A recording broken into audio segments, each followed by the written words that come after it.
Você está ouvindo Database Cast, o podcast brasileiro que fala sobre banco de dados.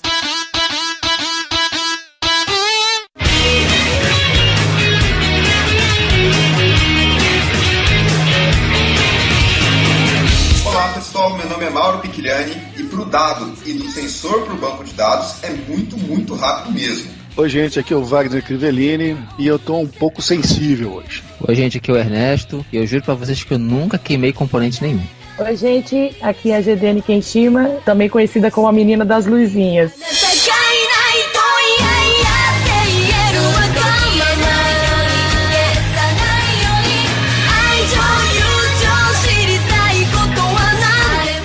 Nesse episódio da Database Cast, vamos falar com o pessoal que é maker, o pessoal do Do It Yourself. Vamos falar com eles sobre como a gente pega os dados de sensor e joga no banco de dados e faz toda aquela plaquinha e solda e toda aquela eletrônica que eu acho que você não tem experiência nenhuma. Tive na minha época de mestrado, mas muito pouco. Era TTL, velho, era um pouquinho mais antigo. Temos aqui a Gediane. Obrigado por participar aqui com a gente, Gediane. Falando sobre essa sua experiência no mundo maker. E também temos o Ernesto, um outro convidado que tem bastante experiência com eletrônica, um pouco de computação. A gente vai tentar fazer essa intersecção desse mundo maker com o mundo de DBA, com sistemas, com nuvem, com cloud, sensores, solda, corrente elétrica, componente, toda essa brincadeira, logo após a leitura de e-mails, comentários e tweets.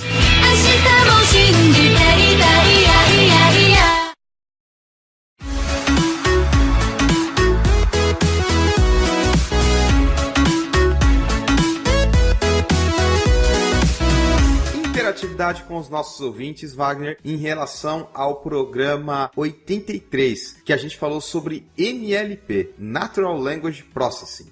Pois é, Mauro, directamente de nuestros estudios do Aeroporto Internacional de Bogotá, onde eu estou nesse momento, vamos à interatividade. Mais uma vez, a galera não postou muita coisa, estava na hora de participar mais, né, gente? Estamos com saudade disso. A gente sabe que a nossa periodicidade anda relaxando um pouco, não está sendo exatamente todo momento no mês que a gente publica, mas não esqueçam de entrar em contato com a gente, de mandar os seus e-mails, fazer os seus tweets e colocar os seus comentários. Isso é super importante para a gente poder continuar aqui com o nosso programa. Mesmo porque a qualidade dos programas continua muito boa. A gente tem selecionado cada entrevistado que tem ficado uns negócios bem bacanas. A galera podia dar uma prestigiada, pô, ajuda muito a gente. Bom, da minha parte eu separei alguns comentários pra gente ler. O primeiro dele do Itamar Santos, que comenta que ele gostou demais do convidado da mais alta qualidade, segundo ele. Ele esbanjou conhecimento e simpatia. Certamente uma das melhores entrevistas. Concordo com você, Itamar. O cara veio de um outro ramo, chegou na miúda e dominou o circuito. O Itamar continua escrevendo assim: confesso que sou completamente ignorante no assunto, mas fiquei na dúvida se um banco de dados NoSQL era mais adequado para o uso nessa situação. Mas de resto foi perfeitamente claro num assunto que achei que seria chato e entediante. Felizmente me enganei. Com toda certeza você ia se enganar disso aqui, cara. Esse negócio é muito bacana. Com relação a armazenar os dados do diálogo, em geral a gente costuma gravar em NoSQL mesmo, tá? Mas a análise em si não é feita ali. Você tem que ter um mecanismo adequado de machine learning para fazer esse trabalho. Aí que entra o NLP. Na parte de armazenamento, como você mencionou, NoSQL realmente costuma ajudar muito. Você não precisa ter transação, não precisa se preocupar com aspectos que você precisaria num sistema, digamos assim, transacional. Então faz sentido você usar um armazenamento sem tantas características de bancos de dados relacional. Seguindo, ele comentou mais uma coisa, que ele deu uma sugestão aqui de tentarmos gravar um programa sobre Python e expressões regulares. A ideia é boa, cara, porque atualmente cada vez mais a gente está chegando perto dessas coisas e o nosso mundo de banco de dados não está ficando de fora. É uma questão a se pensar, vale a pena a gente botar na nossa lista de brainstorming aqui, Mauro.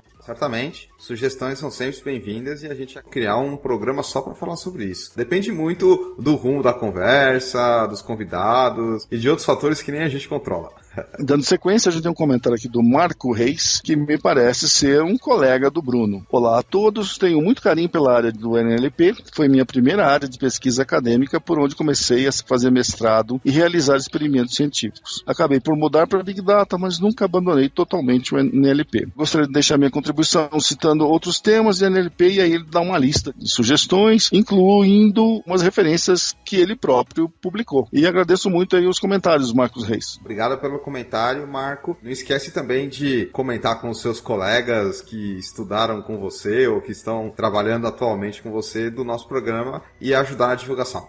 Tem também o Diego Brocarelli, que é outro que está sempre por aqui. Olá, pessoal do DatabaseCast, que episódio fantástico. Fiquei impressionado com o uso da tecnologia em uma área na qual não tenho grandes conhecimentos. E fiquei impressionado com o nível de complexidade que se tem na OLP e o mundo de possibilidades. Adorei o episódio, estou ansioso para o próximo. Muito obrigado, Diego. Obrigado, Diego. Você que sempre comenta, nos ajuda a crescer e continuar com o DatabaseCast. Faz anos que ele comenta aqui com a gente, cara. Realmente colabora demais. Nós temos aqui uma discípula do professor Mauro Carlos. Ela não escreveu isso, mas a gente deduz pelas palavras que ela usou. A Amanda Osvaldo, que muito obrigado por ter deixado seu comentário, Amanda. A participação feminina é muito limitada e ela mandou uma piada padrão, professor Mauro Carlos. É o seguinte, ela escreveu: dizem que linguística é a arte de preparar linguiças. Essa é do Mauro, eu tenho certeza. Mas esse negócio de preparar linguiça no churrasco é com você, Wagner. Não é comigo, não. Mas eu não chamo de linguística, né, legal? Eu chamo de fazer churrasco. Não, tudo bem. Eu fico com a linguística e você fica com a linguiça, pode ser? Isso ficou meio dúbio.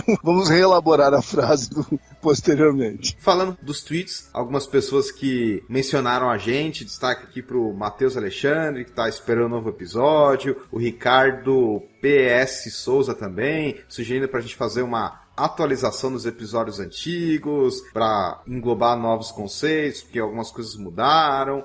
O Igor citou a gente aqui também, e várias outras pessoas. Inclusive o pessoal que fica jantando e ouvindo o DatabaseCast. A todos vocês que mencionaram a gente, muito obrigado. Ajuda a gente aqui no Twitter. E agora vamos falar sobre dados e sensores, Wagner, com a Gedeane e o Ernesto. Um papo aqui bem diferente, no sentido que às vezes a gente não entendia o que eles falavam, às vezes eles não entendiam o que a gente falava, mas no final das contas eu acho que a gente conseguiu achar um common ground, um terreno comum aí, se entender e passar um conteúdo bacana que é difícil de você falar. A gente tem essa dificuldade de fazer a ponte entre um mundo mais físico e um mundo de dados, e a gente bravamente, com coragem, foi explorar esse assunto. Os convidados, eles estavam mais como engenheiros elétricos, manjando muito de eletrônica, coisa que a gente não vai tão fundo. Na verdade, a gente complementou as duas partes aí. Esse mundo do IoT, que tá virando moda hoje em dia, existe há muito tempo, mas agora estão falando muito dele. Tem que ter as duas coisas, cara. Então, trabalhar em conjunto dos dois lados é um negócio que pode ajudar demais.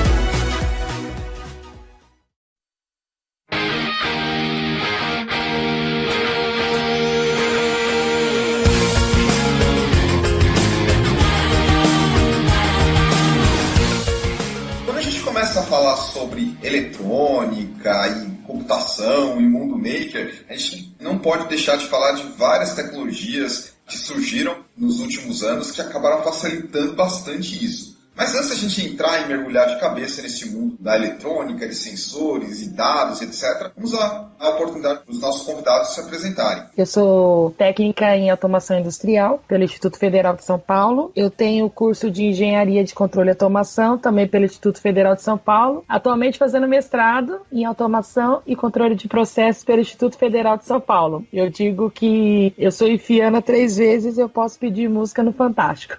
A experiência que eu tenho juntando com essa parte de computação foi desde o curso técnico, onde eu fui introduzida à linguagem C, que é usada em controladores, essas plataformas, tudo mais. Também sou iniciada na linguagem Assembly, que essa é o pessoal mais hardcore, eu diria, que vai programar o negócio com bit a bit. Foi muito legal a minha experiência com Assembly. Os microcontroladores que eu utilizei foram o 8051 e um pouquinho de PIC. Assim, eu sempre me dei bem com essa parte de computação. Desde criança eu ficava olhando todo mundo com o computador e sonhava em ter um. E não imaginava que depois eu iria trabalhar nisso tão a fundo. Quanto a essa parte de banco de dados, essas coisas, eu não tenho tanta experiência. É mais linguagem para microcontrolador mesmo. Eu já fiz um pouco de tudo. Desde criança sempre fui muito curioso, fazia experiência com associação de lâmpadas em série, eu tinha coleção de lâmpada queimada. Tô com 35, né, pra vocês fazerem as contas, né? Com 10 anos de idade eu comprei minha primeira revistinha de eletrônica, aprendi a ler código de cor do resistor na primeira semana com a revistinha, e fui indo, e maker, até chegar aos 18 anos, precisando de dinheiro, fui lá, fiz um cursinho de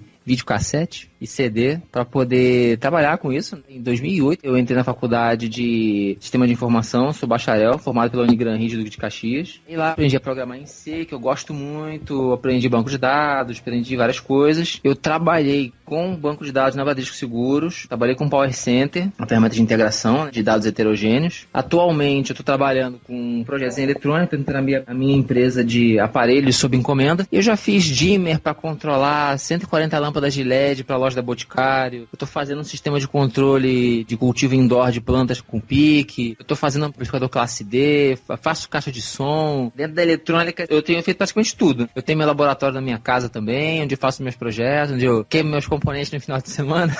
E você, Wagner, por algum momento na sua vida se interessou por esse mundo da eletrônica e, digamos assim, um pouco mais na parte de hardware, ou sempre ficou no software e nas plantinhas? Cara, teve uma fase em que eu estava me preparando para fazer o meu mestrado, em que eu tive que aprender um pouco de eletrônica, porque o que eu faria era exatamente o sistema de coleta de dados para fazer análise de um processo. Por acaso, era relacionado com a agricultura, era um processo de irrigação. Mas eu ia ter que ter os coletores de dados, ia ter que analisar o que foi coletado, gravar em banco de dados. Então, a teoria da coisa eu estudei por um bom tempo, mas no fim, eu acabei abandonando o meu mestrado, que eu já estava com o saco cheio de estudar e ninguém me conseguia um financiamento, e acabei abandonando essa área. Desde então, eu nunca mais mexi com nada relacionado de eletrônica. Só monto Lego, cara. Olha lá. Mas você chegou a fazer solda, desencapar fio, conectar plaquinha, essas coisas? Essas coisas, sim. Numa época antes de Arduino. Eu achei que eles falavam nisso. Mas que Arduino, rapaz? Eu era antes da internet. Eu tô falando do começo dos anos 90. Eu construí um medidor de nível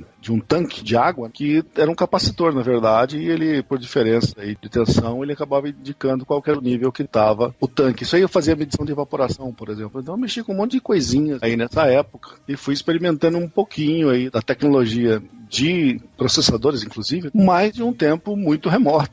Não tem rigorosamente nada a ver com o que faz hoje, né? Eu tenho um histórico interessante. Meu avô, ele consertava televisão, já tinha curso de eletrônica, os meus tios também acabaram indo por essa área, mas puxando aqui pro meu pai, nunca teve nada de eletrônica, hardware, né? E eu também não, sempre fui da computação, fiz processamento de dados, ciência da computação, mestrado, doutorado, e nunca mexi diretamente com essa parte hardware. Já os meus irmãos, eles fizeram um colégio técnico de eletrônica, então era muito comum ver ele lá com as pastinhas, com saquinhos de resistor, de LED, de capacitor, de não sei mais o que, solda, toda aquela coisa. Eles fizeram muito projetinho durante os cursos de eletrônica colégio técnico. Aí um dos meus irmãos foi para a área de engenharia eletrônica e aí acabou dando um pouco mais de ênfase a telecomunicações. De um tempo para cá, eu acompanhei ali a revolução do Arduino, aí depois Raspberry Pi, e aí acabei me interessando e desenvolvendo vários projetos, tanto para Arduino, Raspberry Pi e outros, que envolviam bastante coisa com sensor e coleta de dados. Eu queria começar a falar dessa parte maker, citando justamente a revolução do Arduino. Eu não sei se vocês, Ernesto ou Gideane, quando vocês começaram, já tinham o Arduino disponível do jeito que é hoje, ou vocês pegaram isso nascendo, como é que foi? Como a Gideane gosta de dizer, eu sou um piquezeiro. Né? Eu nunca mexi com... Por favor, explique para os nossos ouvintes, porque a maioria do nosso público é DBA, né, que mexe só com software. Isso é uma gíria para quem gosta muito e mexe com o Microchip PIC, que é um microcontrolador produzido pela Microchip. Me identifiquei muito com ele, né, por conta de eu fazer os meus circuitos do zero, eu faço as minhas placas com dry film, eu projeto tudo de casa aqui sozinho. Raramente eu uso o circuito dos outros. Só se for assim, pô, eu tô vendo que tá funcionando, tá bom, vamos dizer assim, tá comprovado que vai fazer aquilo que eu quero, senão é tudo do meu jeito, entendeu? Eu sempre faço o circuito do zero. E já o Arduino vem uma solução pronta. Então, por isso, eu nunca fui fã de Arduino. Eu sempre preferi fazer a plaquinha, fazer a fonte do PIC e tal. E eu sou programador C, que eu aprendi na faculdade. Então, pra mim, encaixou como uma luva. Né? Eu sempre mexi com porta-lógica, com circuito geral, desde 92 até hoje. Fui conhecer o PIC em 2014. E aí eu tenho trabalhado com ele desde então. Fiz vários projetos e coisas pra mim também, as coisas mais absurdas pra mim. Você pegou toda essa época antes do Arduino e depois do Arduino, Ernesto? Não, pra você ter uma ideia, eu não mexi com Arduino nenhuma vez. Você não chegou a trabalhar com Arduino, mas não. Você deve ter noção de como isso impactou muito esse mundo mundo maker. Ah, sim. Eu já até vi documentários sobre Arduino no Netflix. Muito interessante, vamos dizer assim, as portas que foram abertas para a pessoa que não é profissional de eletrônica como eu, poder montar o seu projeto. Você vai lá, espeta no computador, tem um código assim, amigável em C, mas é um C mais amigável do que o C normal, e você chega lá, escreve e faz acontecer. Ele próprio vai depurar, porque você liga no USB, ele vai lá e faz o que você quer, o LED pisca, e aquilo ali vai te levando a coisas mais complexas, assim. Sem contar também para quem fabricou as plaquinhas, para a Atmel, que vendeu microcontroladores e produziu muito. Foi muito interessante para todo mundo, para todos os lados. E você, Gerani, como é que foi o seu início da carreira? Você pegou antes e depois do Arduino? Também peguei. Bom, quando eu iniciei nessa parte de eletrônica, não foi há tanto tempo quanto o Ernesto. Os meninos geralmente na infância às vezes desmontam as coisas e já tem uma experiência. Eu não, eu brincava de boneca mesmo na infância. Eu conheci o mundo da eletrônica com cerca de 20 anos, foi quando eu fiz o curso técnico. Utilizei microcontroladores que, vamos dizer assim, são o cérebro de um Arduino ou de outras placas, e eu utilizei o PIC também, que é esse microcontrolador que o Ernesto tanto ama, e utilizei o 8051, esse bem mais. Não era tão fácil mesmo, você tinha que confeccionar essas placas, você tinha que passar pelo processo de entender como funciona o circuito, você fazer essas ligações dos componentes em placas de prototipagem, o que são chamadas de protoboard, depois você confeccionar uma placa que interligue tudo isso e passa pelo processo de corrosão, uma coisa bem complicada. Quando eu comecei com o Arduino foi por volta de 2013, desde 2008 que eu vinha mexendo com 8051 e PIC, mas em 2013 eu vi falar do Arduino, eu comprei um kit no Mercado Livre mesmo, e comecei a brincar todo final de semana. Eu fazia alguns experimentos, experimentava sensores, experimentava motores, como ele é muito amigável, a linguagem de programação dele tem muito exemplo pronto, tem uma comunidade enorme que, como ele é uma plataforma chamada de open source, todo o material para você construir a sua placa está disponível na internet, não tem problemas de pirataria, essas coisas. Cerca de 2 anos, de 2013 a 2005, eu fiquei brincando com Arduino exclusivamente. Fiz até o meu trabalho de conclusão de curso utilizando Arduino. Professores do tempo mais antigo, eles odiaram o Arduino porque eles falavam que era muito fácil. Quando eu falei que ia usar um Arduino no meu TCC, alguns dos meus professores foram contra a ideia, mas assim, o Arduino não era o astro principal do trabalho. Tinha todo um cálculo, tinha toda uma instrumentação envolvida nisso, mas acabou sendo aprovado, o trabalho foi aprovado, e a partir de 2015 eu comecei a usar o Arduino com outro propósito. Enquanto o pessoal utiliza muito para projetos envolvendo robótica, envolvendo automação residencial, eu comecei a usar o Arduino em circuitos vestíveis. Uma proposta que eu vi, que existia uma placa que você não interliga os componentes por fios, mas utilizando uma linha de costura que conduz eletricidade, e eu comecei a utilizar isso, comecei a fazer alguns projetos, e isso acabou tendo uma aceitação bem legal, e foi aí que eu comecei a dar palestras sobre o tema. Então eu comecei a falar em palestras e oficinas sobre Arduino, circuitos vestíveis. E até hoje ainda venho propagando isso, que ainda tem uma aceitação bem legal. E o pessoal, não só da eletrônica, mas o pessoal de TI, os designers, o pessoal da área de moda, está se interessando bastante pela plataforma. Moda? Conta mais isso aí para nós. Sobre essa parte interdisciplinar, o que moda tem a ver com a eletrônica da coisa? Vamos lá. O pessoal da moda, eles querem sempre inovar, e ultimamente estão surgindo bastante roupas e acessórios que possuem uma inteligência, que possuem eletrônica embarcada. Como a tecnologia possibilitou os circuitos que eram gigantes cada vez serem menores, então foi possível não só usar a tecnologia, mas vesti-la. Creio que você já deve ter visto aqueles relógios, smartwatches com uma inteligência, tendo uma eletrônica embarcada ali, aquelas pulseiras onde se mede pressão arterial, batimentos cardíacos e tudo mais. Eles são chamados de wearables. que traduzindo livremente para o português seria os circuitos vestíveis. E não só usar a tecnologia vestível, mas também aplicar ela no mundo do entretenimento, no mundo da moda. Já vi alguns desfiles de modas completamente tecnológicos, onde pessoas vestiam roupas que acendiam LEDs, tinha algum motor mexendo para fazer um efeito, por exemplo, de asas. A Intel lançou uma plataforma chamada Intel Edison, que ela controlava o voo de borboleta saindo de uma roupa.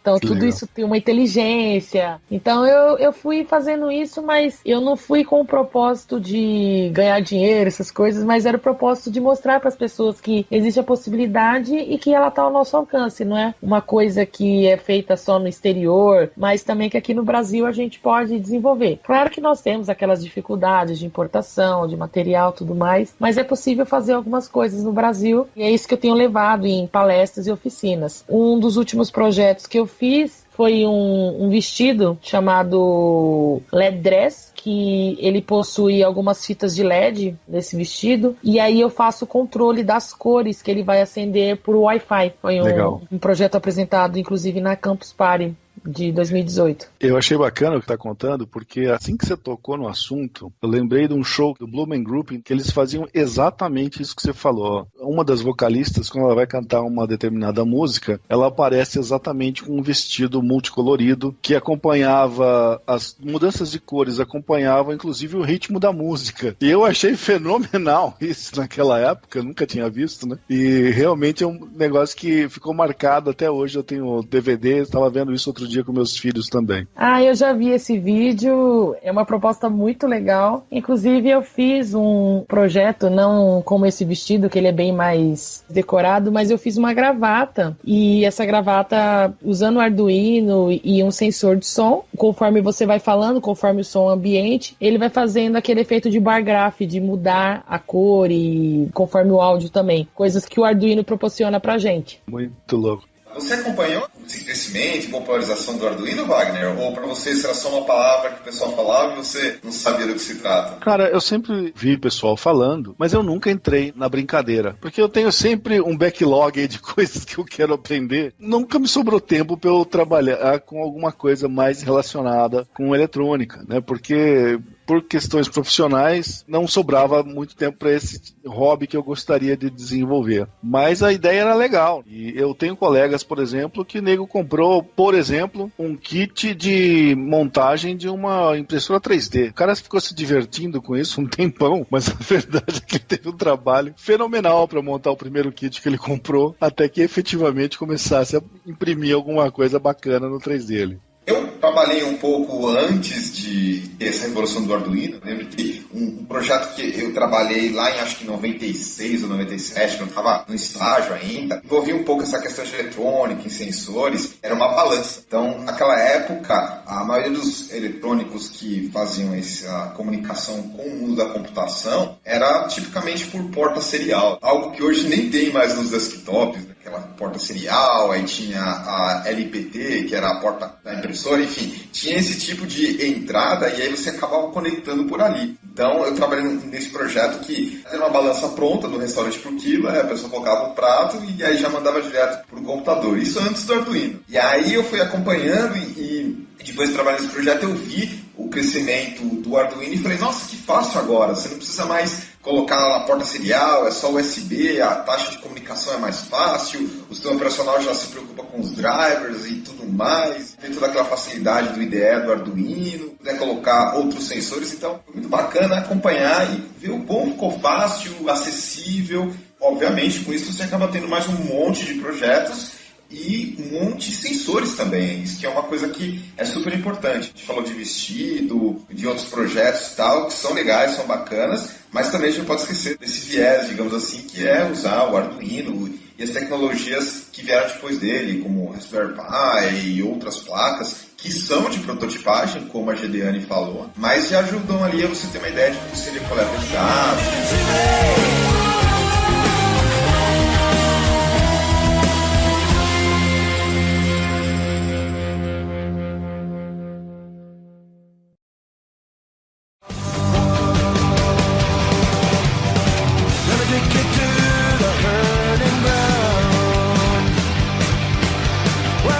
falou um pouco sobre o Arduino, toda essa questão de eletrônica e como isso ficou fácil e acessível e relativamente barato e com diferentes formas de comunicar. Pode ser USB, pode ser Wi-Fi hoje em dia, enfim. Eu queria dar um pouco mais de destaque a essa questão de sensores e dados. Porque isso é muito importante quando a gente começa a fazer um projeto que, no final das contas, vai armazenar o dado no banco de dados. Até porque conhecer a origem do dado é importante. Às vezes você pode ter, por exemplo, uma discrepância muito grande no sensor, que pode ser algo esperado, ou às vezes você pode ter que aplicar algum tipo de manipulação no dado que foi captado, ou às vezes você tem uma condição do ambiente que afeta o sensor. Para quem é DBA e quem trabalha com sistemas, que digamos assim está na outra ponta, e o pessoal gosta de falar de mais alto nível, tem que pelo menos conhecer e se preocupar um pouco com isso. Às vezes é fácil você mandar, sei lá, um SQL, um select no seu banco e ver um dado que veio de um sensor ali e você não entender porque ele está assim. Tem que entender todo o processo, como ele veio, qual ambiente que ele foi instalado, como ele foi captado, como o dado chegou até ali. Vocês, tanto a Gedeane quanto o Ernesto, trabalham, digamos assim, mais com sensores ou mais com atuadores ou mais com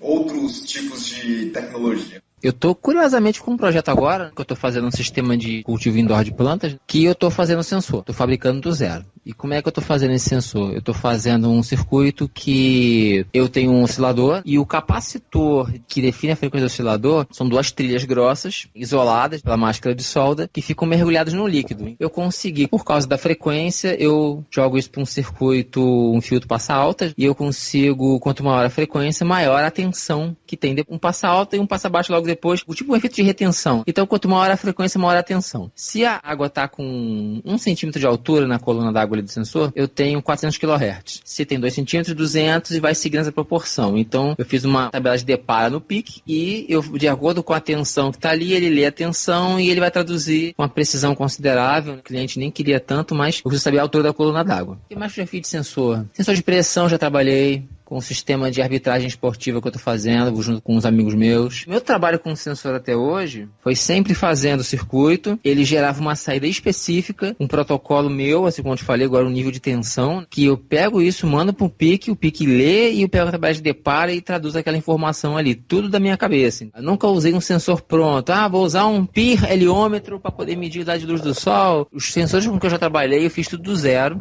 Até por questão de custo, entendeu? Um outro lado aí que é o lado do esforço. Tem um esforço maior para ter, primeiro, entender o ambiente onde ele vai estar, analisar essa tensão, que no final das contas é isso que você está medindo, na parte eletrônica, fazer um depara para uma unidade de medida, seja centímetros, ou tempo, enfim. Então, tem todo um trabalho que não é o mais comum. O mais comum, eu acho que do pessoal que trabalha com essa parte de eletrônica, na computação, projetos IoT, é já pegar um sensorzinho pronto. Mas tem essa possibilidade que você falou também. E ainda os filtros. Você falou rapidamente sobre um filtro passa alta ou passa baixa. Se puder explicar para os nossos ouvintes que talvez não conheçam. Como lá é um oscilador, e eu vi que seria muito mais tranquilo, muito mais fácil fazer o PIC ler uma tensão que seria padronizada, seria um valor repetível, confiável. Eu vou fazer assim, até porque eu vou usar um fio só, tem muito trabalho, e até porque as frequências que sairiam altas, né? O nível mais baixo da coluna d'água dava por 400 kHz, então não dava pra você passar isso num fio grande, entendeu? O fio grande vai distorcer a forma de onda, vai dar uma zoeira, totalmente fora de cogitação. O primeiro circuito, ele, vamos dizer assim, a onda quadrada ela não passa completamente. É um circuito que tem capacitores de valor baixo e também tem um diodo ligado em antiparalelo com o capacitor. Então, quando tem um pulso positivo, o capacitor carrega normal. Quando tem um pulso negativo, o diodo, vamos dizer assim, é tipo um dobrador de tensão, vamos dizer assim, só que para alta frequência. E depois eu conduzi esse sinal para um capacitor maior, de forma a fazer a retenção desse nível de tensão, para poder não ficar coisa muito rápida, para dar tempo da taxa de amostragem do PIC, que tantas vezes por segundo, não precisa ser rápido, né? Vamos dizer assim, 10 Hz. 10 Hz já é rápido demais, mas na taxa de 10 vezes por segundo, eu vou ler esse sinal e vou tratar, eu vou ter uma resposta específica. Se o nível de água for igual a zero, eu vou desativar a bomba que vai irrigar as plantas, por exemplo, e não vou permitir que a bomba seja acionada. É basicamente isso. O ideal seria se a gente tivesse pudesse como ter imagem no podcast seria legal, né? Que aí eu ia pegar um pedaço do esquema, mostrar pro pessoal, né?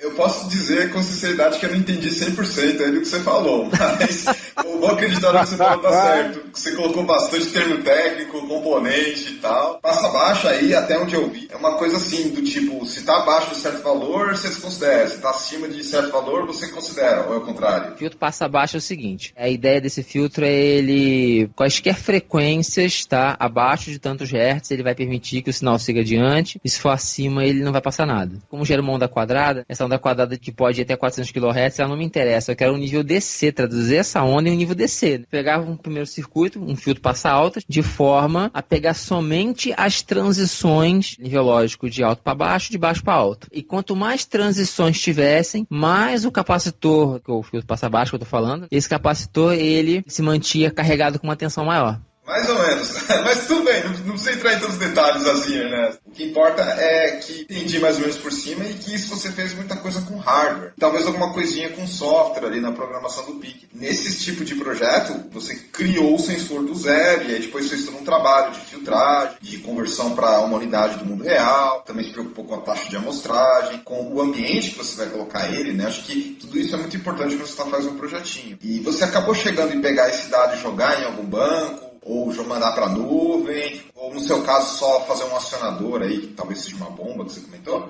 É, uma bomba e também para mostrar para o usuário num display 16x2, aquele do orelhão, só isso que eu fiz. Inclusive, estou muito interessado em saber que como eu trabalho com um lado mais baixo, que são os sensores, é o hardware mesmo, e também eu mexo com banco de dados, eu trabalhei com integração de dados com o Power Center, né, uma ferramenta de integração que vai no mainframe, DB2, Oracle, SQL Server. Para mim vai ser muito interessante saber como juntar esses mundos, que é uma coisa que eu nunca vi. Guilherme, fala um pouco da sua experiência com sensores pra gente. Ao contrário do Ernesto, que eu falo que ele é nerdzão ao cubo, eu usei os sensores prontos mesmo. Alguns sensores, por exemplo, de algumas marcas famosas, como SparkFun, Adafruit, enfim. Eu dei alguns workshops onde eu introduzia o pessoal ao uso de sensores, que a gente divide em dois mundos, que são os sensores analógicos e os sensores digitais. Às vezes o pessoal tem aquela ideia do digital, assim, que é moderno, como o pessoal fala da TV digital, mas nada mais é que sensores analógicos, eles medem conforme vai variando o tempo. Então, se eu tenho um sensor de temperatura, a temperatura vai variando conforme o tempo, a luminosidade, entre outras variáveis. E os sensores digitais, que eles só têm duas possibilidades, 0 ou 1, aceso ou apagado, ligado ou desligado. Então, botões, sensores de presença, então tudo que for só 0 e 1 são esses sensores digitais. Eu usei em alguns projetos, por exemplo, esse da gravata que eu citei, ele possui o sensor de som, e esse sensor é um sensor analógico, então é conforme vai passando o tempo, o valor do sensor vai mudando. Então, conforme a intensidade de som que ele media, ele fazia o efeito na gravata, de mudar a cor, de mexer conforme a música ou conforme a fala. Outros sensores em projetos que eu tenho utilizado foram sensores de temperatura, sensor de umidade, sensor de luminosidade também usei. Fiz uma máscara, eu fiz uma máscara de carnaval e eu coloquei alguns LEDs chamados RGB que acendem nas 3 cores, e aí esses LEDs eles iam piscando conforme o índice de luminosidade. Então todas as atuações que eu fiz com os sensores foram especialmente para os projetos que eu fazia. Eu não cheguei a conectá-los em nuvem ou armazenar esses dados em algum banco. Eu também tenho a mesma curiosidade do Ernesto de saber como faria essa integração. Eu tenho alguns amigos que dão palestras também do tema de internet das coisas, que é um termo bastante atual, e aí eles têm integrado esses sensores em nuvens, em plataformas como IBM Watson ou AWS, MQTT. Alguns projetos podem ser voltados para a área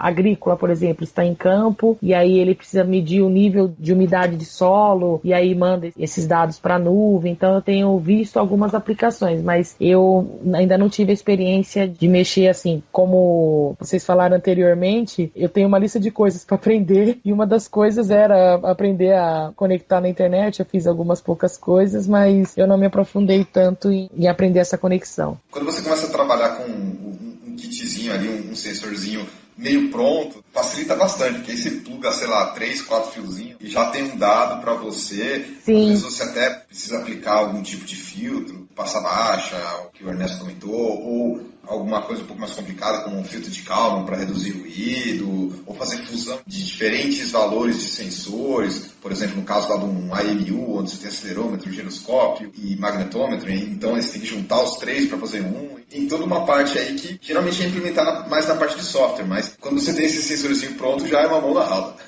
Sim, com certeza. Eu acho até, Mauro, tem um outro aspecto, né? Que quando a gente fala em internet das coisas, a gente tá falando da produção de sensores numa escala industrial, né, cara? Começa a ficar complicado. Você vai espalhar sensor pra tudo que é lado aí, né? O pessoal tá pensando muito nesse aspecto. Ter uma quantidade exorbitante de sensores e se armazenando tudo isso num banco de dados. Eu tenho começado a estudar alguma coisa da internet das coisas, até por conta de produtos da minha empresa. Tem soluções aí, inclusive no SQL, para armazenar um volume de dados gigantesco coletado aí por um batalhão de sensores, piscando aí a cada segundo, por exemplo. Imagino que gera de volume de dados um treco desse. E olha que a cada segundo você foi, digamos assim... Foi bonzinho. Bonzinho. Geralmente, como o Ernesto comentou, a gente usa Hertz, e ele falou 10 Hertz, que são uma vez a cada 100 milissegundos. Seria isso, Ernesto? Que é uma frequência até alta. Isso, exatamente. Fala em português, 10 ciclos num segundo, mais fácil de entender, não é não?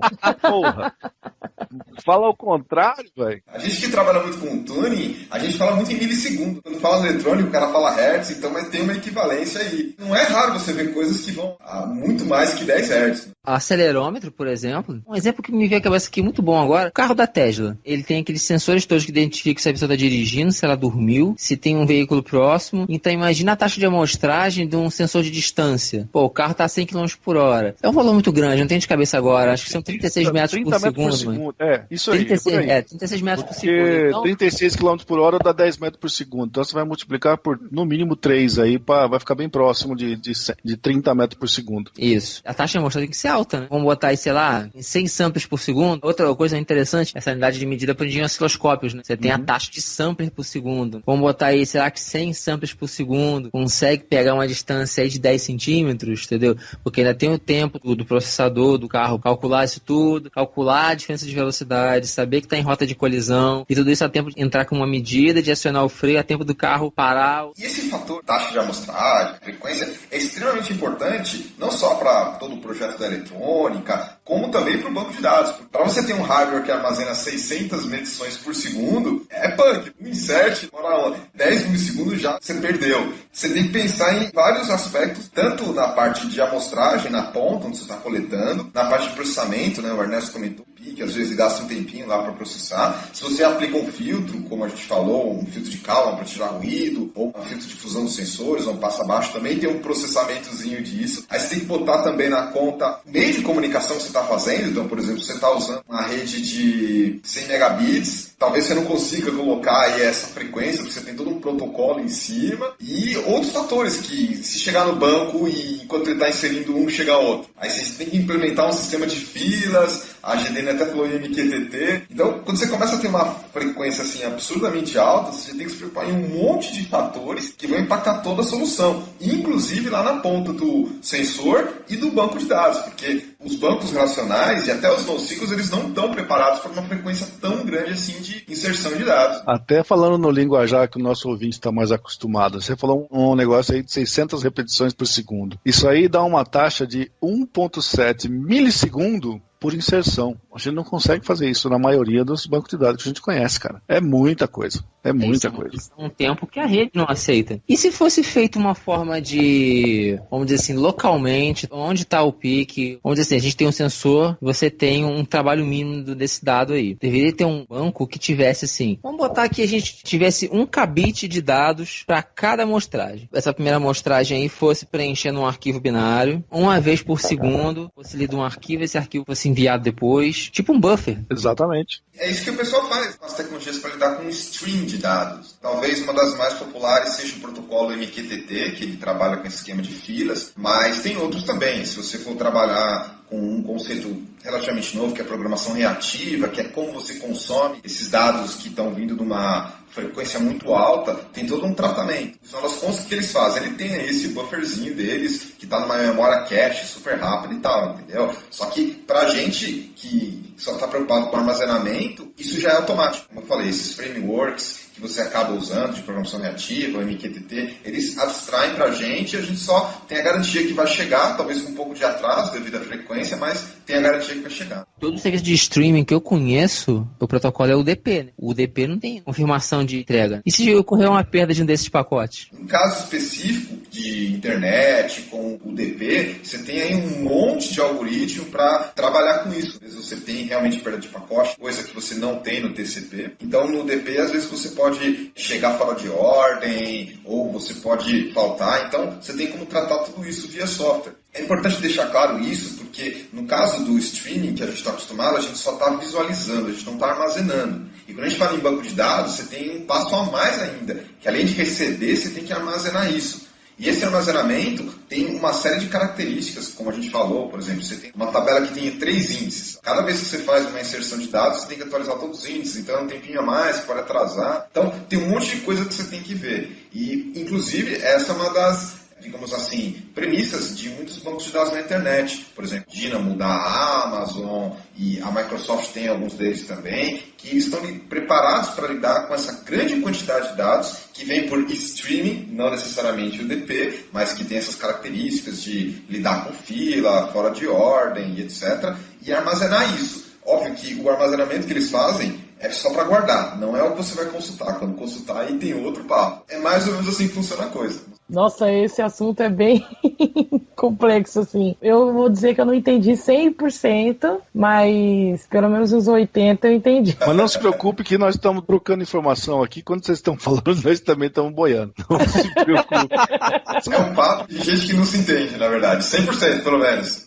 Nós estamos cruzando informação, né, cara? A gente está cruzando linhas aí de conhecimento, então você tem que aprender o lado do outro, não tem jeito. Eu estava fazendo uma apresentação num cliente junto com um colega que é da área de desenvolvimento e a gente tinha que trabalhar junto. Eu estava representando o lado de banco de dados e ele representando o lado do desenvolvimento. A gente teve que trabalhar junto para sair um negócio mais bacana, não tem jeito. A gente tem que cruzar e é a equipe funcionando. Sim, verdade. Eu conheço os extremos, mas eu nunca pensei numa ponte entre os dois, né? Esse é o grande mistério, assim, foi até o que me atraiu muito quando a conversa começou, né? É chegar a esse ponto, porque foi sempre um assunto que eu nunca soube nada, eu sempre tentei saber sobre tudo, sempre buscar entender uma coisa nova, e isso é um assunto que eu nunca tinha enxergado. Vejo, assim, o quanto ele é importante, e o quanto, eu não sei, você fica imaginando, assim, as camadas, o nível subindo cada vez mais, e até o inverso. Imagina você ter uma informação no banco, que é lida por uma aplicação, que manda, vamos botar assim, RS232, manda para um PIC, uma configuração, para ele ir lá ativar um sensor específico, entendeu? Sabe? O caminho reverso. A gente tá pensando só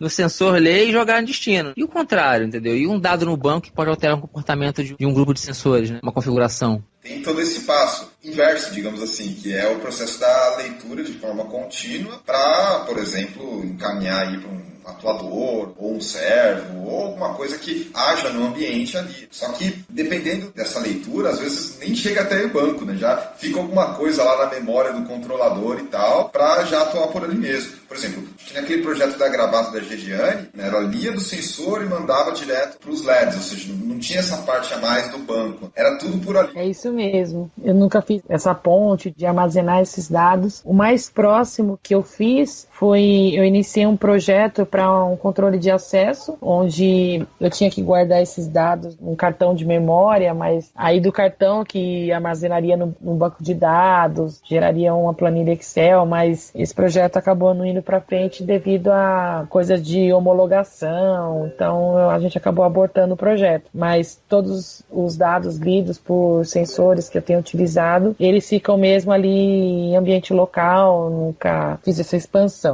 Mas é um próximo passo que eu quero aprender. E outros fatores que são importantes quando a gente fala em termos de armazenamento aqui no back-end, no alto nível, seriam aspectos relacionados à segurança. De alguma forma o dado que está vindo lá da ponta do sensor chegar para a gente já criptografado ou com algum nível de autenticação para que no meio do caminho não tenha nenhum tipo de vazamento. Então isso é um ponto muito importante e que pega bastante nos projetos de IoT. E outro ponto Armazenamento no sentido de, ok, a gente tem que armazenar os dados que vão vir numa frequência alta, na maioria das vezes, e esses dados vão ser armazenados durante quanto tempo? Então aí entra todo um processo de expurgo, backup, a gente já falou bastante disso aqui no programa, mas tem que ser considerado quando você está lidando com essas aplicações de IoT, ou mesmo que tem sensoriamento com uma frequência alta. Também tem outros fatores que aconteciam antes, e agora os bancos de dados que estão na nuvem já estão melhor preparados para lidar com isso, que é essa questão de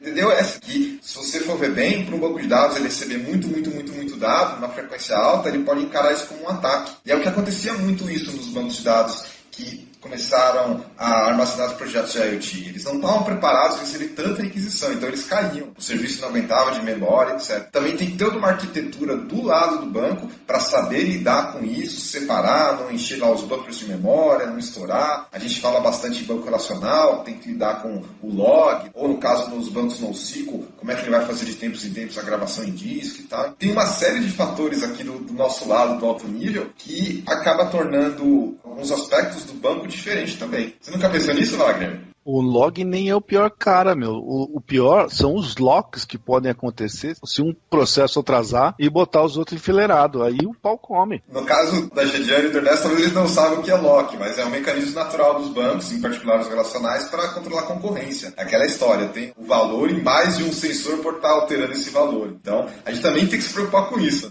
Porque ele não vai permitir gravação de dupla concorrente, até porque é campo-chave. Imagina que o campo não tem um campo-chave que é sequencial, né? Quem vai ficar com o próximo número, entendeu? O banco fica com acesso exclusivo àquela tabela, quem tá gravando, fazendo insert, para poder garantir a consistência do banco. E não precisa nem ser o mesmo número, viu, Ernesto? Porque, eventualmente, ele vai gravar na mesma página de dados, no mesmo segmento do disco, e daí ele tem que dar um lock para gravar o primeiro para entrar a segunda gravação no mesmo lugar, senão uma coisa pode causar problema com a outra. Depende da forma que se configurar, ele vai ficar enfileirado. Aí o pau come, cara. Porque com tanta leitura... Sim, aí como estimular uma fila para isso, né? Exatamente. Se você utilizar esse esquema de lock, que tem outras abordagens também, o MVCC, os ciclos não trabalham desse jeito. Se você esquecer e largar assim, já era. Tem uma preocupação interessante quanto a isso. Também tem algum outro fator que a gente acabou não comentando, no caso dos bancos de nuvens, que são custos. Quando você está com um banco de dados na nuvem, está recebendo um monte de dados, você vai pagar por megabyte ou gigabyte armazenado, ou sei lá, uma licença fixa por mês, ou também por tipo da máquina virtual, enfim. Então tem toda uma questão de precificação, uso que você tem que levar em consideração se você está tendo como recipiente dos dados e sensores um banco de dados que está na nuvem. Independente de qual for o seu fornecedor, você tem custo relacionado a limites de largura de banda, o quanto de dados que você pode fazer de download, upload,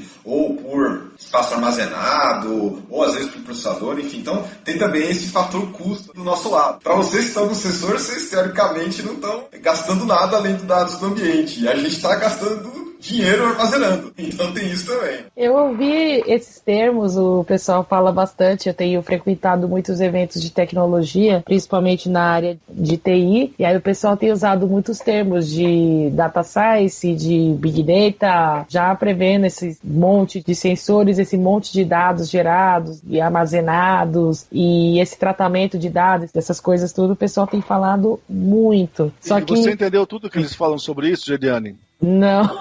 Então não pergunta pra nós, que nós também não, porque, cara, isso é um lero-lero do caramba. Você tem que conversar umas 2 horas pra saber o que o cara quer fazer e pra onde ele quer ir. Porque virou... é buzzword mesmo, cara. O nego fala pra qualquer situação, ele fala uma palavra bonita dessa, esperando que o outro não entenda e fique com medo de perguntar. A real é essa. Bom saber disso, viu, Wagner? Não se preocupe, porque o nego que tá falando isso também tá tentando dar uma fugida de qualquer tipo de pergunta. Bom saber para os próximos eventos. Conheço pouquíssimos caras que são bons nessa área aqui, cara. A maior parte tá no mesmo barco, mas tem uns que fingem que são os fodão. Se der uma espremida, o cara espana.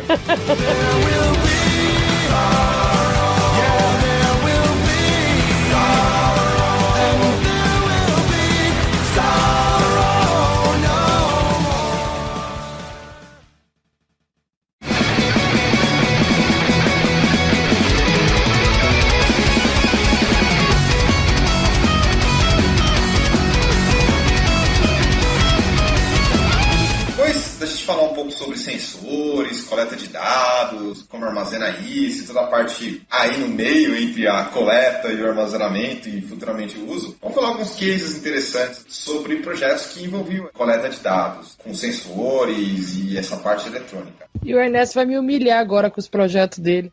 Não foram tão simples, cara. Como eu tinha falado na minha apresentação, eu sou a menina das luzinhas. Então, a maioria dos projetos que eu faço é de, como o pessoal diria no mundo da eletrônica, o blink LED, né? De piscar LED. Desde o meu primeiro projeto, que foi uma camiseta que eu fiz com LEDs acendendo em forma de círculo, que aí todo mundo falou, caramba, é a camiseta do Homem de Ferro! E eu não tinha assistido o filme ainda, cara. Eu sou muito ruim de filme. Todos os nerds, tudo acompanhando esses negócios aí. Foi esse primeiro projeto. Teve alguns outros projetos, todos eles envolvendo acessórios e roupas, geralmente acendendo luzinhas. Aí quando tem algum projeto que não acende luz, aí o pessoal fala pra mim, mas Dani, cadê o LED? Cadê a luzinha piscando aí no seu projeto? Eu, não, dessa vez não tem. Ah, mas não tem graça, você é a menina das luzinhas. Tem que colocar pra acender. Um dos projetos que eu mais gosto, já que eu fiz a camiseta do Homem de Ferro, eu fiz uma versão do Capitão América, mas não foi exatamente uma camiseta, foi um boné. Esse boné tem um bonequinho do Capitão América que eu comprei na 25 de março, de pelúcia. E aí eu fiz uma cirurgia no boneco. Ele tinha um dispositivo dentro, quando você apertava a barriga dele, ele ficava falando I love you. Aí o pessoal falou, nossa, esse Capitão América tá bem estranho, né? Amoroso, que bonitinho. Aí eu tirei. Não, ele não vai falar mais. Eu descobri um dispositivo que é utilizado em drones, que o pessoal coloca em drones pra soltar bolinha de sabão. E na minha infância, eu era muito fã do Castelo Rá-Tim-Bum, e eu lembro que tinha um episódio que tinha o Nino, ele tava com um chapéu, e era um chapéu detector de mentiras. E aí quando ele falava com mentira, soltava bolha. E isso aí eu fiquei, poxa, mas por que eu não faço um boneco que solta bolha? Mas não com um detector de mentiras. Aí eu peguei o boneco do Capitão América, eu abri um buraco ali no escudo dele, coloquei esse dispositivo, solta a bolinha de sabão, coloquei um Arduino em um módulo chamado relé. Esse relé, para o pessoal que não é da área, parece uma caixinha preta e ela faz um barulho assim, tec, tec, tec, assim, mas ele é uma chave e você acionar cargas com corrente maior, sabe? Então, o Arduino não tinha essa corrente, vamos dizer, eu vou botar bem entre aspas, essa força suficiente para ativar esse motor, e aí eu utilizei esse relé para ativar. E aí eu apertava o botão e soltava as bolinhas de sabão do escudo do Capitão América. Não satisfeita com isso, eu inseri um módulo de Bluetooth, e aí eu conectei com o meu celular, e aí com o meu celular eu dizia quanto tempo que essa maquininha fica ligada. A máquina vai ficar ligada por 5 segundos, então eu mandava os 5 e aí o código interpretava. Nessa parte de programação de baixo nível a gente usa a chamada tabela ASCII, que são os caracteres que a gente converte em código. Aí eu via a faixa numérica disso, e aí eu mandava lá tipo 5 segundos, 9 segundos, e aí acionava essas bolinhas. O pessoal ficava bem feliz assim, falando, nossa, mas por que você não faz um produto disso e tal? Eu nunca fiz um produto comercial, foi tudo coisas para entreter, para mostrar que tem essa possibilidade. Acho que um desses projetos que eu gosto mais é esse do Capitão América, e esse que eu citei do vestido conectado, né, que eu tenho apresentado nas palestras recentes, onde ele possui uma fita de LED, chamada fita de LED endereçável. Geralmente o pessoal compra essas fitas de LED para enfeitar os locais, mas não sabe o poder que ela tem. Ela, além de acender em todas as cores, você consegue fazer uma programação via Arduino para você acender esses LEDs de forma individual. Então, você tanto pode acender a fita toda, ou você pode acender, eu quero o LED 1, 5 e 10 da fita só acesos, e você consegue programar isso. E aí, utilizando uma única porta do Arduino, um único pino, tem um pino de saída, e aí você consegue acender quantos quiser e qual você quer. Conectando essa fita com essa placa chamada SPWare, que foi uma criação de amigos meus do LHC, o Pedro Minatel e o Douglas Esteves, eles confeccionaram essa placa. Eles criaram uma empresa chamada IoT Makers, né, para incentivar, além do Maker fazer projetos projetos, não só o pessoal valoriza muito o projeto internacional, mas aqui no Brasil a gente tem ótimos desenvolvedores de hardware e software. E aí eles fizeram essa placa e eles falaram, a gente quer entrar nesse mundo dos vestíveis, mas a gente nunca mexeu com isso. A gente sabe que você é uma das pessoas que manjam do assunto, então a gente vai trocar figurinhas. A gente ensina a parte do IoT e você ensina pra gente a parte dos vestíveis.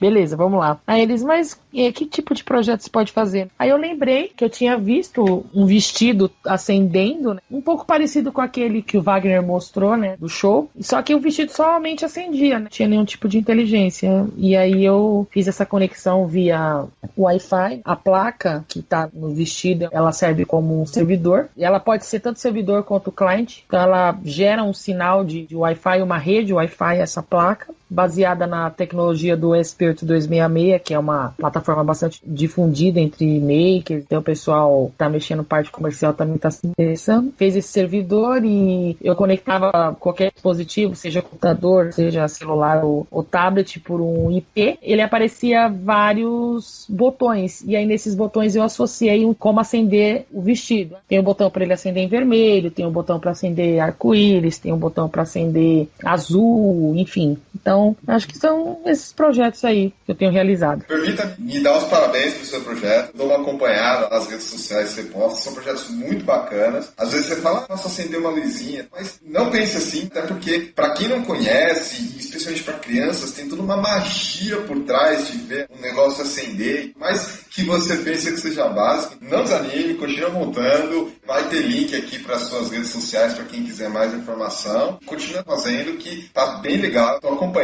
e fico muito inspirado pelos projetos, porque mostra a criatividade. Não importa se é aquele mega projeto eletrônico ou aquele mega projeto de computação, mas não, tem um quê ali de criatividade, de ideias, de combinar as coisas. Muito legal que você faz. Então, super parabéns e sou seu fã. Obrigada. Ô, Gidiane, esse vídeo que nós estávamos falando aí do show, eu mostrei para os meus filhos em 2007, quando eu vi a primeira vez, e meus filhos eram muito pequenos. Hoje meus moleques estão com 18 e 15 anos, eu botei esse DVD no carro outro dia pra gente ir assistindo, eles, nossa, a música da mulher com o vestido colorido, quer dizer, marcou a infância deles um negócio desse. Então não é acender lampadinha, tem um efeito mágico realmente. Sim, eu lembro que eu participei de um evento, era um evento de moda, onde fizeram um painel com designers, com estilistas, e eu era a única engenheira. Eu dizia que eu era a diferentona do evento. E aí eu lembro que de um dos convidados, não vou citar o nome dele, lógico, mas ele falou assim, mas esse negócio aí de ficar acendendo luzinha não tá com nada, tem que ser um projeto mais forte, eu tô falando com outras palavras, tá? E aí ele falou, o pessoal tem mania de ficar botando LED em óculos aí, esse negócio não tem nada a ver, tal. Aí eu até brinquei assim na hora, né? Falei, eu vou embora, porque eu tenho um óculos de LED também que acende. E aí, assim, uma professora que tava lá, ela é uma professora da área de moda, mas ela tá também se aventurando com os vestíveis, ela deu uma definição assim bem bacana. Ela falou assim que os LEDs é como se fosse o sangue do circuito. Você sabe que tem vida no circuito quando você vê uma luzinha acendendo. E além de ter essa magia, de ter essa coisa de não é só uma luzinha acendendo, mas é onde ela está acendendo. E quando a pessoa tem esse contato com a eletrônica, a primeira coisa que ela faz é acender um LED. Eu dou isso nessas oficinas de Arduino, eu tenho dado várias oficinas pelo Brasil, e aí sempre a primeira experiência é quando a pessoa faz a parte eletrônica, de montar um circuitinho e de fazer a programação para o LED acender de 1 em 1 segundo. E aí quando acende o LED, assim, as pessoas ficam encantadas, ficam, nossa, e começa a tirar foto, e aí põe Instagram, põe Stories, põe Snapchat, enfim, assim, é sempre contagiante, e sempre que eu vejo alguém fazendo isso pela primeira vez também me contagia muito, sabe? Já ouvi algumas coisas, pessoas dando as opiniões assim, ela não faz nada além de acender LED, já ouvi muito isso, mas os depoimentos, como vocês agora falaram, como eu já vi de outras pessoas também falando, nossa, mas o que você faz é legal, você mostra que aquilo não dá choque, aquilo não é pra ter medo, mas que é possível, que qualquer um pode fazer. Eu não sou super heroína, eu não sou nada além de todo mundo, então se eu posso fazer, eu mostro que todo mundo também pode, e a porta de entrada nesse mundo da eletrônica geralmente são os LEDs. Gidiane, eu vou te falar duas coisas sobre o que você acabou de falar pra gente. Primeira é que parece que tem gente que não foi feliz na infância e leva uma amargura no coração pro resto da vida. A segunda é que se você tivesse errada, a Disney não fazia show de fogos de artifício todo santo dia. Porque é o ponto alto do show da Disney é fazer um show de fogos, artifício, cores, sons. É uma coisa maravilhosa que encanta todo mundo de qualquer idade. Então, cara, deixa pra lá esse povo mal comido aí, que isso aí não leva pra nada. Um projeto que eu gostei muito foi o meu TCC, o orientador querendo fazer coisa com Java, coisa com banco de dados. Eu falei assim, cara, essa escrita fluir, não que eu não seja desenvolto nisso, né, mas pra poder escrever essa quantidade de texto que o cara quer rápido, tem que ser uma coisa com eletrônica, velho. Aí ele, doido por Arduino, queria que eu fizesse um robô de combate com Arduino. Eu falei, ai, caceta, eu não acho graça. Assim, é até uma coisa que a Jadiane me corrigiu outro dia, eu preciso ter esse feeling, é que assim, eu sou extremamente pragmático nos meus projetos. Eu faço pesquisa, vou lá, assim, eu me divirto pra caramba fazendo carregador wireless, pô, que legal. Mas eu fico aí sempre assim, buscando ganhar dinheiro, buscando ter visibilidade, ou só me divertir. Você fazer uma lapiseira que você passa o dedo nela e fica fazendo uns sons estranhos. Eu não me imagino, assim, resolvendo problemas com isso. Só que eu tenho que ter o feeling pra saber que tem gente que gosta muito de se divertir com esse tipo de brincadeira, mas tem a possibilidade de ensinar e de um mercado pra isso. Então, por isso, quando o orientador falou do robozinho lá, torci o nariz na hora, eu falei, pô, cara, vamos fazer outra coisa. O que você acha da gente fazer um eletrocardiógrafo, Bluetooth e Android? Aí ele cresceu o olho na hora, né? E aí eu aproveitei a chance pra me dar bem, né? Eu já tinha feito um amplificador de instrumentação, que é um tipo de amplificador de altíssimo ganho e com a capacidade especial de rejeitar sinais de modo comum. O que é isso? Por exemplo, a gente tá aqui agora, tem vários ruídos na nossa volta, e se a gente pegar dois sensores e colocar um perto do outro, os dois vão captar o mesmo sinal. Isso é um sinal de modo comum. Quando você pega esses sinais que são idênticos e coloca no amplificador de instrumentação, ele vai rejeitar, a saída dele vai ser 0. Entretanto, tudo que for diferente entre as duas entradas, ele vai ter um ganho de 10.000 vezes no sinal. Então ele é muito interessante para a área médica, por causa dos ruídos que o nosso corpo capta e gera também. Então eu estava a fim de brincar com isso, antes do TCC, fui lá, fiz um amplificador de instrumentação, liguei os eletrodos no meu peito, lá minto, nem eletrodos. Eu peguei moeda de 5 centavos, que era de cobre, soldei o fio na moeda. Olha o espírito maker, eletrodo nada, moeda de 5 centavos, é isso aí, Ernesto. No próprio corpo ainda. Meu Deus, você não me contou essa parte. Isso é POG, cara. Deixa eu contar isso. Botei cola quente do outro lado pra poder não dar interferência, pra poder ficar apertando com a mão e vendo lá. Aí vi que não ficava bom, né? Senão ficava tudo doido, bambeado, subia e descia demais. Aí eu achei aqui em casa um gel pra fisioterapia, né? Meu pai tinha tido um AVC e tal, quando eu era mais jovem, né? Então tinha sobrado aí. Peguei aquele gel, taquei sal nele, misturei, passei nas moedas e botei no peito de novo. Aí já consegui um sinalzinho ali. Falei, opa, legal. Já virou POG Plus.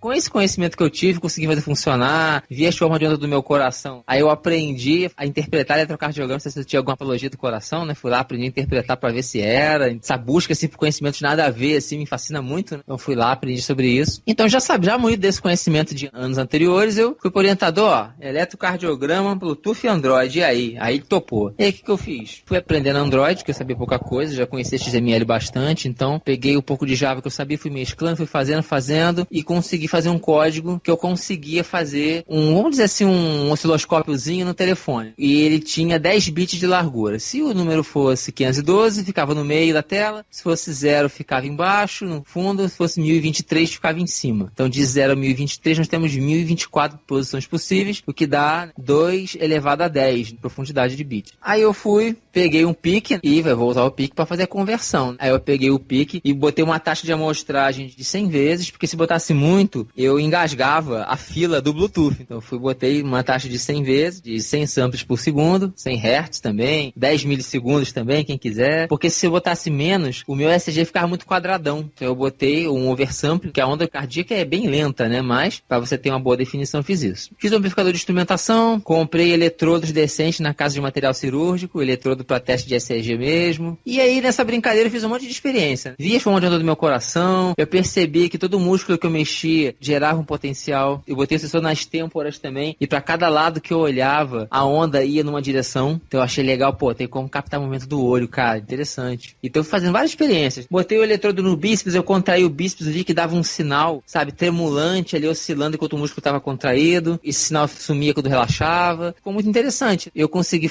juntar todos esses mundos. Fiz o amplificador, a parte analógica, peguei o PIC para poder ele traduzir essa informação um dado. Só que aí o que acontece? A resolução do PIC, do ADC dele, do conversor analógico digital, é de 10 bits. E o pacote do Bluetooth tem 8 bits de comprimento. Aí eu tive que inventar um mini protocolo que gastasse 2 bits só, para poder nos outros 6 bits restantes, né, 5, né, eu transmitir metade do datagrama, primeiro os bits menos significativos, depois o mais significativo, a aplicação Android. Juntava isso tudo no Bluetooth e exibia o número na tela. Com o PIC eu pegava esse número e enviava ele para aqueles transceptores Bluetooth baratinhos, aquele chinês, aquele HC-SR05. Então dele eu fazia a transmissão pro telefone. Para mim foi muito legal. E o orientador cotovelo se amarrou, falou um monte de coisa. E caramba, o pessoal aqui da área de enfermagem da faculdade vai se amarrar, vai querer te conhecer, que não sei o que. E uma coisa que eu busco muito nos meus projetos é ser útil. Então eu busco muito, sim, ser útil nos meus projetos, ser legítimo, né? Entregar pra pessoa aquilo que ela espera receber de mim e não mentir, não usar de brechas legais pra você dizer que a especificação do aparelho é uma coisa, na verdade é outra. Resumindo, esse foi um dos projetos que eu, assim, gostei muito por esse potencial de juntar todas as áreas do mais baixo nível ao mais alto e o potencial de ser útil. Infelizmente, ficou só no TCC, não foi à frente. Já existem soluções comerciais para isso. Certamente, projeto de muito aprendizado, em termos de parte técnica, mas também de utilidade e etc. Foi sim. E no case que eu tenho sobre projetos relacionados a IoT, que foi um vestível que eu desenvolvi, na época era a minha namorada, hoje é noiva, colete para comunicação alternativa. Então qual que era o problema? Muitas crianças e até alguns adultos não conseguem se comunicar verbalmente como a maioria das pessoas. Então elas têm certas dificuldades, especialmente se você for considerar crianças e adultos e jovens que estão no espectro do autismo. Então a gente criou um colete onde na parte da frente iam ter 6 almofadinhas. E cada almofadinha é relacionada a uma necessidade. Por exemplo, estou com fome, estou com sono, quero ir ao banheiro, etc. E a ideia desse colete é que a pessoa vestisse e aí quando ela quisesse se comunicar, ela apertava essa almofadinha, a almofadinha ia acender um LED, ia piscar o LED perto do símbolo, ia também enviar esse sinal que foi apertado da almofadinha para uma plaquinha que ia emitir um som com áudio, que ia falar, estou com fome, quero ir ao banheiro, etc. Então tinha o áudio também. E, além disso, enviava via Wi-Fi uma mensagem para um servidor na nuvem que encaminhava para um bot no Telegram, para um cuidador ou um parente que tivesse longe recebesse no celular a mensagem daquela pessoa que acionou o botão ali no colete. Então foi um projeto de vestível que tem um toque de acessibilidade.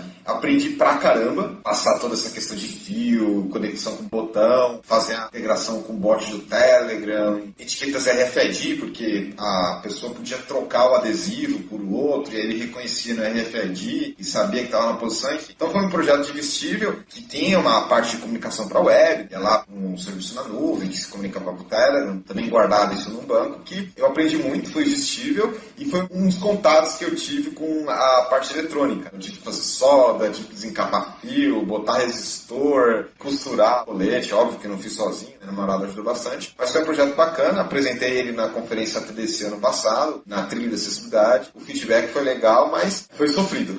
A gente ainda deve saber que projetos vestíveis você tem uma série de requisitos, tanto estético, quanto também na parte de peso, na parte de conforto, e as coisas são pequenas e não é qualquer componente que você pode ter, e como é que funciona a questão da bateria.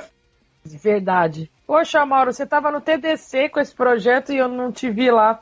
Tava lá na trilha de acessibilidade. Né? Não foi só eu que desenvolvi, foi um projeto legal. Eu ficava assim, se fosse um código aqui, compilava, corrigia, já tá pronto. Ia debugar, mas no hardware não, você tem que ver o fio, conectar na porta, ver se o resistor tá certo, aí ver se o LED acende, aí o RFID, aí o Wi-Fi para de funcionar. É diferente, mas muitas técnicas de debugar, você aprende, ter a persistência de correr atrás, achar que tá o problema, analisar por partes, tudo isso que a gente aprende na programação, a gente acaba usando também. E toda essa parte de saber organizar direitinho, que a gente aprende no banco de dados, colocar as coisas no seu lugar certo e tal, também foi muito útil, porque na maioria dos projetos a gente tem que acabar fazendo uma documentação, tem que acabar descrevendo diagramas, fluxograma, lista de componentes, preço, que é extremamente importante para que, se outras pessoas quiserem replicar o projeto, elas encontrem. E foi bacana ver que todos esses conhecimentos que eu acabei usando nessa parte mais de software foram muito utilizados. Pode não ter virado um produto, assim como o da Gidiane ou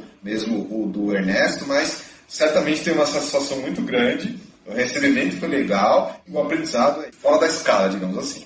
Bom, minha vez agora. Eu não tenho nenhum projeto em que eu tenha envolvido do começo ao fim. Eu vou falar de um projeto que eu presenciei, eu vi funcionando e eu achei muito legal na época. Eu trabalhei numa grande empresa do ramo de agroindústria. Eu trabalhei na Raízen por alguns anos. A Raízen é uma empresa que é uma joint venture do grupo Shell com o grupo Cosan. Eles eram responsáveis por toda a distribuição de combustíveis nos postos Shell do Brasil inteiro e mais a produção de álcool que antigamente estava nas mãos do grupo Cosan. Em função disso, a Raízen tinha que tomar conta de plantações enormes de cana e eu vi acontecer um projeto muito legal que o pessoal botou chips de celulares em cada máquina agrícola que tinha lá, que ia para o meio do mato, para transmitir informação de consumo de combustível, de horas trabalhadas, quanto percorreu aquela máquina durante o trabalho e coisa e tal. Mais relacionado com o IoT do que qualquer outra coisa, mas eu achei um projeto muito legal. Não tenho informações para dizer se aquilo era pioneiro na época de 2013, mas, cara, eu achei um negócio muito bacana, até porque a dificuldade de transmissão de dados de qualquer área agrícola via sinal de celular não é um negócio assim que a gente possa dizer que seja simples de resolver, até porque muitas dessas áreas são muito isoladas, mas a ideia era excelente, dava um controle de informação muito bom para a empresa e me parece que é um projeto que até hoje está rodando dentro da empresa. Eu já saí de lá faz um tempo, mas o negócio deve ter continuado. Um pessoal muito bom que trabalhou nisso. Eu não estive diretamente envolvido, até porque o banco de dados que armazenava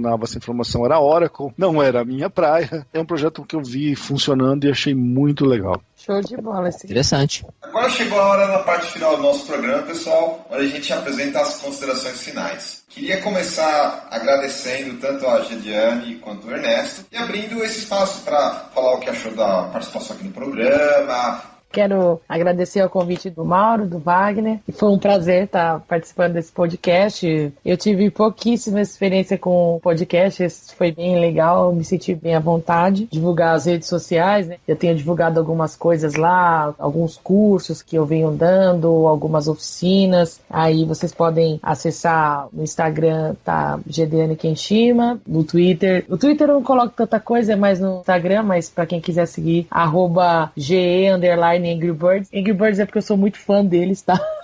Também tem o Facebook, tem uma página lá que é Gidiane com G. E tem o meu perfil pessoal que é Gidiane Kenshima, também pode acompanhar algumas coisas lá. Projeto mesmo que eu tô fazendo, acho que tá mais ligado ao mestrado, que também é na área médica, né? Foi na parte de pessoal que teve AVC, o projeto. Ainda tá caminhando, o orientador puxando minha orelha, mas tudo bem. Creio que esse ano eu já consigo qualificar.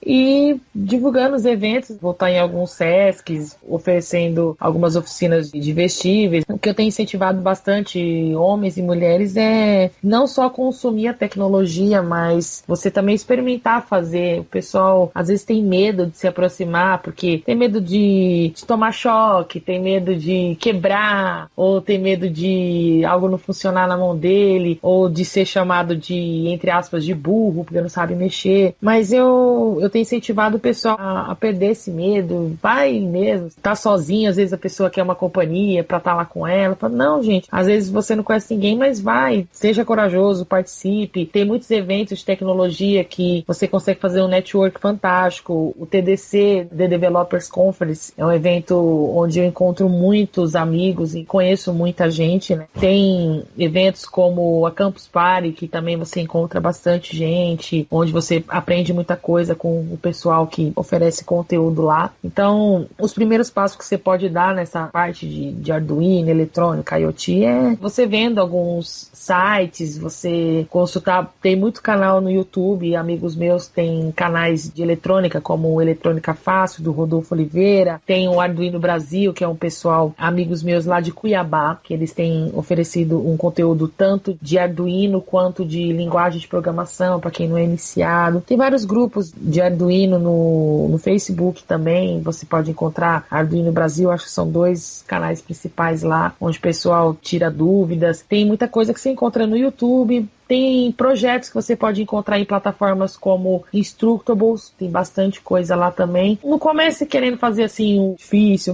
começa piscando LED, depois pisca 2, depois você coloca um botão, depois você coloca um sensor. E aí quando você vê, você já conseguiu absorver um conhecimento fantástico. Fico à disposição do pessoal que querem entrar em contato depois. Eu quero saber mais como funciona a sua oficina, ou quando você vai estar no evento. Fico à disposição. Muito obrigada, Mauro. Muito obrigado, Wagner. Muito obrigado, Ernesto, pela companhia. Obrigado, Gideane. Ernesto, obrigado por ter participado aqui com a gente. E suas considerações finais agora. Bom, eu queria agradecer a vocês, Wagner e o Mauro, pelo convite, né, pela oportunidade. A Gideane por ter me avisado. Eu sempre fui muito solitário. Todos esses 25 anos de eletrônica que eu tive, é muito difícil achar alguém que eu pudesse falar as minhas ideias, que as pessoas entendessem e se admirassem pelo que eu tenho a dizer. Eu sinto muita falta disso. Até digo que se a gente vivesse num país em que a profissão mais importante, que é do professor, ela fosse devidamente honrada, eu teria me tornado professor. Como diria o Carl Sagan, que pra mim ele foi um exemplo do tipo de pessoa que eu quero ser. Nossa, ele é meu herói, cara. Eu sou fã desse cara de carteirinha. O professor, ele tem uma importância sem precedentes. Quando você é apaixonado por uma coisa, você quer contar pra todo mundo. Eu nunca tive essa oportunidade. E agora eu tô começando a ter, sabe? Eu vejo uma pessoa com um problema lá na internet. Pô, tô montando um aparelho assim, não tá funcionando. Eu vou lá, converso com o cara, troco uma ideia. Às vezes eu nem conhecia aquilo ali, mas fui junto com o cara e descobri e cheguei numa resposta. E pra mim isso é muito gratificante, muito construtivo. Hoje é meu primeiro podcast, nunca tinha participado. Tá vendo? Já puxei ele pra participar, já gostou, agora vai querer participar direto. Sim, não, eu quero que as pessoas me façam perguntas, quero compartilhar, né, o que eu tenho dentro de mim com as pessoas e sim, receber também. Porque eu acho que por mais sábio que você seja, você nunca viveu a vida da outra pessoa, e você tem que sempre estar disposto a, vamos dizer assim, absorver, a beber da fonte da sabedoria daquela pessoa também. Porque você nunca vai saber que todos sabem, sempre tem algo a se aprender. Obrigado, Ernesto, bacana sua participação. Você, Wagner, suas considerações finais em relação ao nosso programa? Cara, eu acho que esse assunto, você pode escolher diversas facetas aí para entrar nele. Eu entrei pelo lado do banco de dados suportando o IoT. As minhas primeiras experiências com o assunto foram nessa área e foram recentes também, porque um dos produtos que a Microsoft está oferecendo agora está trabalhando com isso, eu estou estudando ele. Ele trabalha muito bem com a questão de grandes volumes de dados, porque é um NoSQL da vida, que é o Cosmos DB. E quem quiser mais informações e se interessar por essa área, não é necessariamente um trabalho exclusivo para Cosmos DB, você pode usar o NoSQL da sua preferência, mas a IoT é um treco que está cada vez mais forte e a tendência é aumentar. A gente precisa estar preparado do ponto de vista de coleta desses dados todos, que em algum momento alguém vai precisar consultar e analisar isso depois. Então a gente tem que ir atrás desse assunto também. A IoT é um negócio que está crescendo demais e a gente precisa estar na ponta dos cascos aí, porque a hora que esse treco estourar, nós vamos ter uns desafios muito importantes. Minhas considerações finais aqui são voltadas para 2 grupos. O primeiro é o pessoal que é mais ligado à área de DBA, e para esse pessoal eu recomendo procurar obter informações sobre como o dado que está sendo gravado, ou que foi gravado no seu banco de dados, foi gerado. Se foi, por exemplo, um dado que veio de digitação, se foi um dado que veio de sensor, se foi um dado que veio de uma importação de outro sistema. E, em particular, se for alguma coisa que veio de sensor, procurar entender o ambiente, que tipo de sensor, qual é a precisão, frequência, erro, as características desse cenário, porque isso vai te ajudar a ter uma compreensão melhor dos dados